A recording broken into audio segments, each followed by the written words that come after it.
Hi everyone and welcome to Entrepreneurs in the Trenches. This is our first episode of Entrepreneurs in the Trenches, and basically I want this podcast to become an audio experience for you to hear, feel what entrepreneurship is in the moment. We will interview entrepreneurs who are running new and exciting businesses, just share their stories and tips from what they have learnt so far and how you can implement them into your own business and life. On our first episode today, we have Claire Cartwright, who runs a new mortgage broking business, dreamlendown, based in Albury-Wodonga, which is just on the border of New South Wales and Victoria in Australia. Claire is a really good friend of mine and has been a catalyst in my decision to pursue a personal brand to get my message out to the world. She's infectious in her positivity, which makes her the perfect guest for this show. Claire, I guess this episode is probably going to go in many directions, but I think a good place to start from would be to ask what elements in your life have gotten you to where you are today as an entrepreneur and essentially as becoming a founder of your own startup. Fantastic question there, Dom, and thanks very much for having me.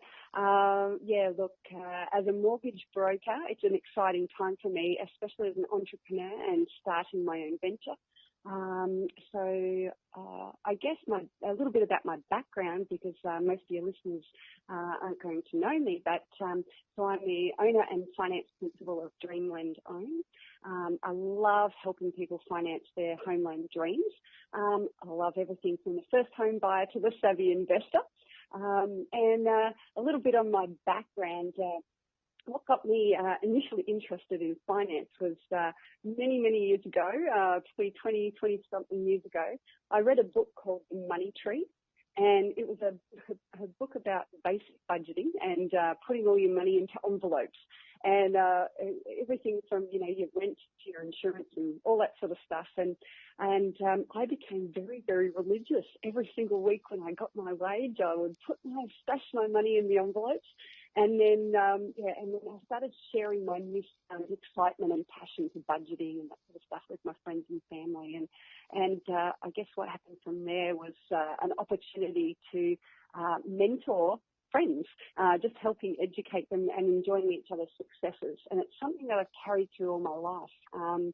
I became a credit union manager, and I kind of transferred from encouraging friends and family to actually being able to help clients achieve their financial dreams. I've also been a manager of a family business, so customer service is incredibly important to me. And many years ago was a real estate rep and a mortgage broker. So going into my own venture, into my own mortgage broking business is a really exciting time as an entrepreneur. So I guess all of those steps, all in the past, all led me to where I am today. And it is a very exciting time. No worries. And is there a particular thing in your life that made you want to do it yourself rather than doing it as a team, or rather than doing it under somebody else in their business? Yeah, absolutely. Great question again. Look, some things can make or break you. I was actually made redundant from a previous job, and I just had an absolute burning desire to help people with their finances. And so I guess that in that moment of being made redundant, I felt gutted, and so I felt like the world had dropped out, I guess. And then one day I got a kick up the backside, and I just decided in that moment that I wasn't going to let that passion die. It would have been very easy just to curl up and just to say, okay, enough's enough. But I really just decided in that moment that I wanted to help people achieve their home loan financial dreams, and so that really kickstarted me. And then you know what? When something real like that happens to you, I think you build some resilience, and you start operating out of your gut, not just your head. Your head can say lots of different things, but you start actually operating out of a real determination in your gut that this is what I want to do, and this is how I'm going to achieve it. Yeah, that's awesome. I guess one thing that I also wanted to ask is if somebody's in a similar position, maybe they're not thinking of going in the same industry, but they're working a job at the moment, and they want to do their own thing. What are the signs that you saw that made you go, okay, I need to do my own thing, rather than just thinking about it and wanting to do it? What actually made you go, okay, I need to do this? Well, I can definitely say that I knew that I had some distinct skills and some distinct knowledge that I knew that I could build on. I think that it's one thing to have passion and it's one thing to have a bit of a dream, but I really, really think that it's important for people to really build on skills or, if you want to be an accountant, you really need to know numbers. So if you're not good with numbers, then that maybe not be the strength for you. I knew that I had the knowledge and the skills on a level of an employee's level, but I needed to build on those so that I could actually dive right in as an actual business owner and sort of take it by the throat, as you'd say. I guess I would encourage people to absolutely go for it. I think you only live once. You need to do your homework, build your skills and your knowledge, train and work really, really hard. But most importantly, I think that it's really important to actually take action. I could have sat on this feeling. I could have sat on, this desire to start my own business and everything for years to come. And sometimes we can get so caught up in the background on, how we're going to launch our business, everything from, logos and all those sort of things. I think we can get so caught up in that stuff that we actually forget to action. And there's some incredible people such as yourself, Dom, with your marketing experience and things that people can lean on and rely on. And so they don't have to worry about, how am I going to design my logo or my website or things like that. I think it's also really important to take that leap of faith and actually action what your dreams and desires are. And the other thing is really connect. At all costs, connect with people. There are people with skills and knowledge that you don't have. And so, connection is probably the biggest key I could probably say to anybody who's thinking about taking that leap of faith and going out on their own. Yep, no worries. And obviously, you being connected in the entrepreneurial community that you're in, I'm sure you see many people come and go.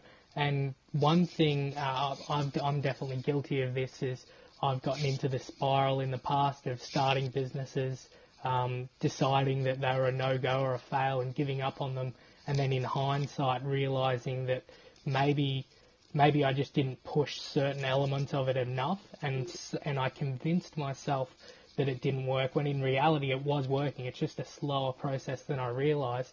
What are some aspects or some things that you see up-and-coming entrepreneurs do that lets them down, or things that they do that they really should look out for, so that they know that they're not going in the wrong direction? They're just in that learning moment, the early phases. Yeah, absolutely. I guess it's all those common mistakes, isn't it?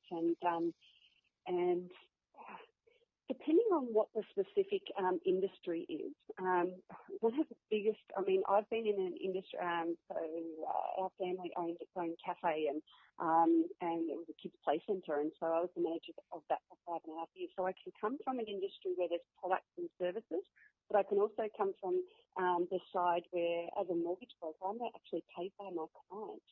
And so I guess I've got both sides of the pendulum going. And the biggest mistake I can often see for people who are starting up, are in a real startup phase when it comes to some sort of product in particular, is people buy a lot of stock and they sit a lot of money in stock. And I've always had that analogy that you can't pay staff with stock. And so I think it's important to do that real business planning at the start. And like I said, you need to action it, but you need to also, really do your homework and build on those skills and things to know what's going to work and what's not. Now, we're all going to do trial runs of things. And sometimes, in particular in a product style industry, sometimes you can get a bargain because you buy in bulk. But if you haven't tested the water, then sometimes you can put all of your eggs in one basket, and before you know it, you haven't sold any of that particular product, and you feel like then. I love that analogy of a duck sitting on the water. On the top, it seems all fine, but underneath, its legs are going crazy. A lot of entrepreneurs can often feel like that, sink or swim time. And I guess the other thing is doing those small things every single day and completing all of your tasks. This is a real passion of mine this week. I've been really thinking about all the small tasks, and I guess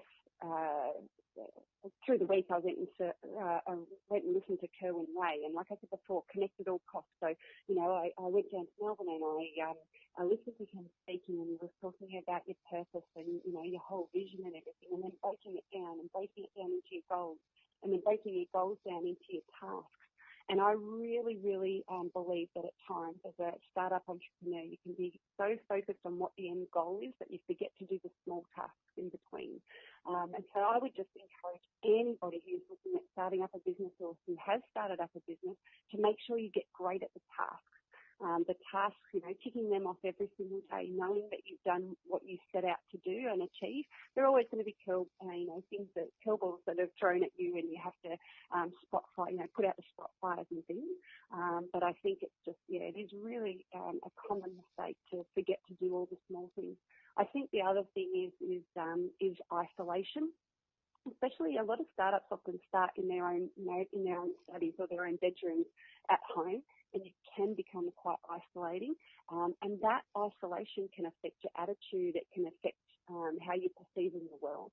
One thing I do every week to every fortnight is I just get myself out with my laptop and I go and sit in a cafe when I know I've got lots of work, actual, written work kind of things to do. I'm not actually seeing clients. I just go somewhere else where there's a bit of noise and a bit of buzz, and get myself connected with people, but sit in a bit of a different environment. So if you've got the opportunity to be part of a hub, I would certainly say that would be a really great thing to do.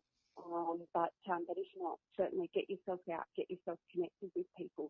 I really do believe that that's one of the biggest pitfalls becoming an entrepreneur, is that you can often be left to your own devices. Awesome. All right then. Well, this is probably going to be a shorter episode than some of the ones in the future. Obviously, it's a new thing, so it's a work in progress. But one thing that I want to end on in all my interviews, Claire, and something that you might be able to add a little bit to, but where do you think you'll be in 12 months' time, and then where do you think you'll be in 10 years' time? Yeah, fantastic. So I guess over the next 12 months, so I'm a startup and I'm one of those people who's in my office in my own home. I'd really, really love to have a premises, and I'm actually working on that as we speak. So I would like a permanent premises. And something very visual. So I actually want it in a prominent area in my where I live, which is Wodonga, so Albury Wodonga. And I'd also like to employ some staff. One of my absolute passions in life is helping other people and bringing other people along on the journey. And so I would like to employ locals and give them some skills and knowledge that one day they might be able to go out on their own or start their own business, and helping people find their purpose and accomplishing it is absolutely my driving force. 10 years time, now I have a business plan and goals, and I'm so excited. I mean, I'm one of the most passionate, driven people, and so I have some incredible 10-year goals. I guess before I said about, finding your purpose and accomplishing it, for me, when it comes to business, I think it's imperative that we have at least a 10-year plan. I don't think business is, in one day and out the next.